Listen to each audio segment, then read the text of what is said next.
Olá, sou José Neto Guimarães, falo aí para o canal Alphanet e essa é aí nossa primeira aula do curso rápido do Hyper-V no Windows 10. Para começo, para quem não conhece nada do Hyper-V, eu vou já passar aqui os requisitos básicos do sistema, que é alguma versão do Windows a partir do 8 é 8, 8.1 e 10, desde que seja uma versão Enterprise, Pro ou Education. A versão Home não comporta. Também a versão de 32 bits, independente se ela for Enterprise, Pro ou Education, por exemplo, versões de 32 bits não aceitam o Hyper-V. E ele não é nem baixado, ele é só um recurso que já vem no seu Windows e você só precisa habilitar, o que a gente vai estar fazendo ainda nessa primeira aula. Você precisa também de uma CPU que dê suporte ao modo de virtualização. E para isso aqui, dependendo de como tiver a configuração da sua BIOS, você vai precisar ir mexer na BIOS da sua placa-mãe. E tem um requisito mínimo também de 4 GB de memória RAM, ok? 4 GB. Bom, o que vem a ser o Hyper-V? O Hyper-V ele é um sistema, na verdade um programa, como outro programa qualquer no computador, e a função dele é, dentro do seu computador, imagine que você tem seu desktop instalado o Windows, e aí você instala o Hyper-V, e a partir daí você consegue criar computadores virtuais. É como se isso aqui dentro, esse computadorzinho azul aqui, fosse o teu computador, só que aqui dentro virtualizado, em forma você não tem esse computador físico, mas é como se ele existisse e você acessa ele através do seu Windows, do seu host, ok? O curso vai ser bem superficial, então o que esse curso vai fazer é com que você entenda como funciona mais ou menos, não vai ser aprofundado essa parte, mas você vai conseguir instalar ou habilitar, na verdade você vai conseguir habilitar e instalar um sistema operacional no seu Hyper-V aí na sua casa, na sua máquina.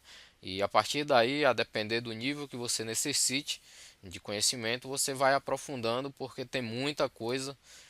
Inclusive, essa é só uma das ferramentas, o Hyper-V é uma ferramenta, mas existem outros programas que fazem a mesma coisa. Então, se você está procurando alguma coisa nesse sentido e está querendo comparar, esse não seria nem o vídeo ideal. Vou fazer alguns vídeos onde dá para fazer essas comparações, mas nesse pequeno curso não será possível. O que você vai conseguir é habilitar e conseguir instalar um sistema operacional com as funcionalidades básicas. Instalar, por exemplo, o próprio Windows dentro de uma máquina virtual e você vê isso funcionando, já com, por exemplo, com internet, que a internet funcione. E aí vou falar um pouquinho de como você pode estar usando e algumas aplicações em que criar um computador virtual é interessante.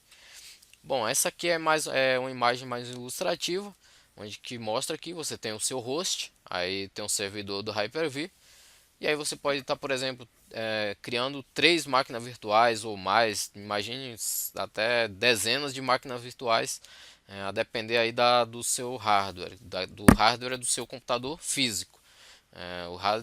Na verdade, o seu computador virtual ele nasce aqui do físico. Então você não consegue ter, somando as máquinas aqui, um hardware maior do que o seu físico. Até existe algumas opções de que você consegue colocar para o uso do hardware ser dinâmico, mas se você ligar, por exemplo, todas as máquinas e usar todo o recurso que você disponibilizou, não será possível que as suas máquinas virtuais consumam hardware maior do que aqui o seu hardware físico. O hardware virtual ele é limitado pelo físico aqui, ok? Bom, é, por hora é isso e a gente já vai para a parte onde a gente habilita o Hyper-V. No meu caso, estou usando o Windows 10 na versão Education, ok? Para ver se o seu Windows comporta, eu recomendo que você vá aqui. Você pode clicar aqui no meu computador com o botão direito, vem em propriedades e ele vai abrir essa janela para você, que é onde você pode ver a versão do seu Windows. No meu caso é o 10 Education. E você pode ver aqui, por exemplo, o seu processador. Você pode fazer uma pesquisa através do seu processador aqui.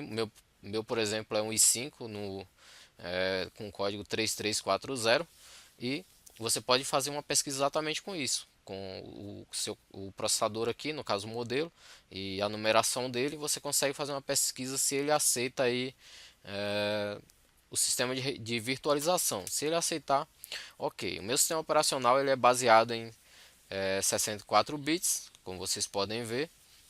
Então ele está preparado. Para habilitar, você pode apertar a sua tecla do Windows e digitar aí com H, Hyper, e ele vai te mostrar aqui o ativar ou desativar recursos do Windows. Então você vai vir nessa opção. Caso o seu já apareça isso daqui, é porque já está habilitado. No meu caso, ele está habilitado. Caso ele apareça apenas ativar ou desativar recursos do Windows, você dá um clique aqui. Ele vai abrir uma janela de configuração. E aqui nessa janela você vai procurar por Hyper-V e vai marcar essa caixinha aqui. Você pode abrir também aqui, clicar aqui para expandir e marcar as subpastas também, caso tenha alguma desmarcada. Se você receber alguma mensagem de erro ao apertar em OK que não seja para reiniciar a máquina, pode ser que que você vai precisar mexer na BIOS. Geralmente quando dá um erro aqui, você precisa mexer na BIOS. E se acontecer com algum de vocês, eu posso estar fazendo uma aula para explicar isso depois.